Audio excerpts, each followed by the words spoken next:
Erev Tov Rabotai, we are continuing with our Mishna Yomi, Masechet Shabbat. We are up to Perek Chaf Aleph, Mishnah Bet. Today's Mishnayot should be Le'elu Nishmat, Neria ben Svetlana, Aranbayev, and Neriyahu ben Burcha Yisraelov, Minuchatam beGan Eden, Amen. The Mishnah cites some circumstances in which it's permitted to move a muktzah object indirectly, meaning by moving a permitted object, which in turn moves the muktzah object.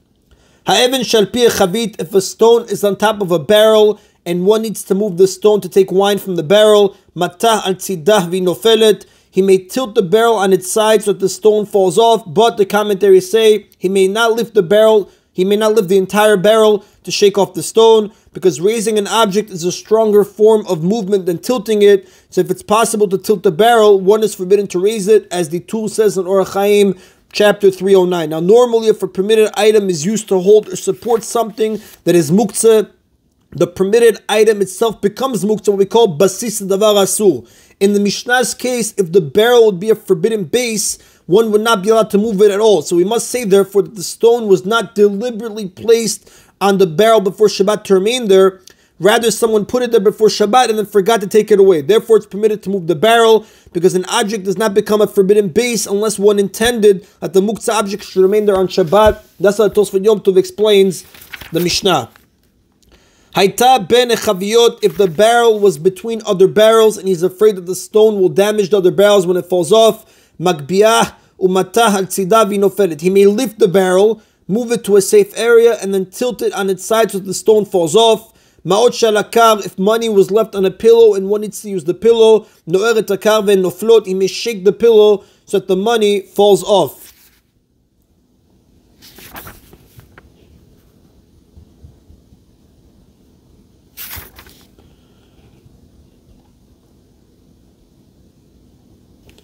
The Mishnah now mentions another case where one wants to remove something undesirable from a pillow. Haita alav lishleshet, if there was filth on a pillow, mekanecha bismartut, one may wipe it off with a rag, but one may not rinse it off with water, because the water will soak into the fabric and wash it, which is the melacha of washing. And the Rav says, even if one just pours water onto the pillow and doesn't rub it, he's liable. Merely soaking an absorbent material in water is included in the melacha of washing milaben. So like we said, he can wipe it off with the rag, but not rinse it with water. However, if the pillow was made of leather, he may pour water over the filth until it's removed, because the water does not soak into leather. Now, pouring water onto leather is not considered washing, because leather does not absorb water. Nevertheless, if the leather is of the soft, slightly absorbent type that is used to cover cushions, one may not rub one part of the wet leather against another part, because this is an act of washing. And that is the Rabotai of Mishnah Bet. Mishnah Gimel now cites a dispute about clearing food remnants from the table on Shabbat.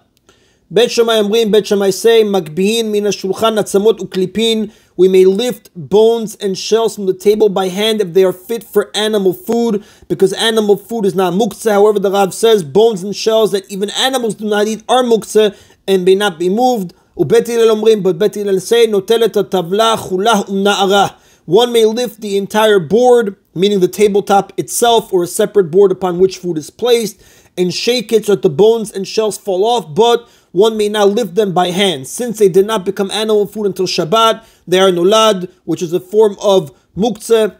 And the commentaries explain, at the beginning of Shabbat, the bones were part of the meat to which they were attached, and the shells were part of the produce that they encased. Therefore, they were considered human food. Only when the meat and produce are removed did the bones and shells become animal food. Since this animal food came, so to speak, into existence on Shabbat, it's muktzah under the category of nolad. Now, the Mishnah prohibits lifting the bones and shells by hand, meaning directly.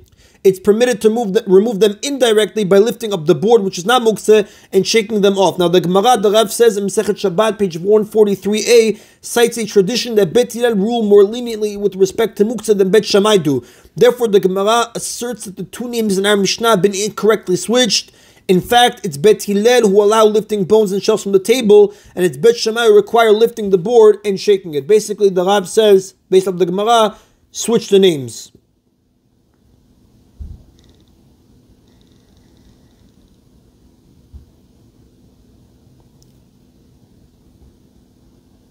The Mishnah now lists other items that the first opinion, meaning the opinion of Bet Hillel, like we said, allows one to remove from the table by hand. Ma'avirin milifnei shulchan, we may also remove these items from the table by hand.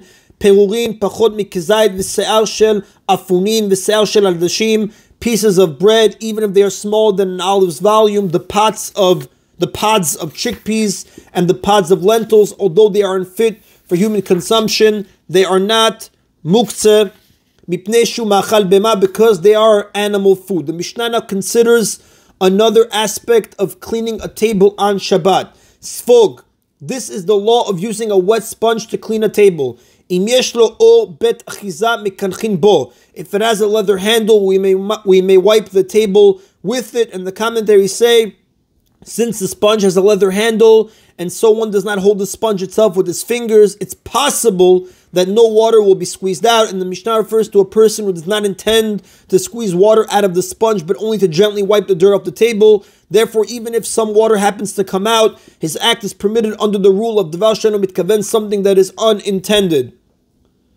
But if it does not have a leather handle, we may not wipe the table with it, because water will certainly be squeezed out of it, and one will therefore perform the melacha of washing the sponge. And the Rav says when one holds the sponge with his fingers, some water will certainly be squeezed out. Now, an act with an unintended forbidden consequence is permitted only if it's possible that the consequence will not happen, like in the previous case where the sponge has a handle. But in a case like this, where the forbidden consequence will certainly happen, psik resha, the permit of something that is unintended does not apply, because again, like we said, it will certainly happen. The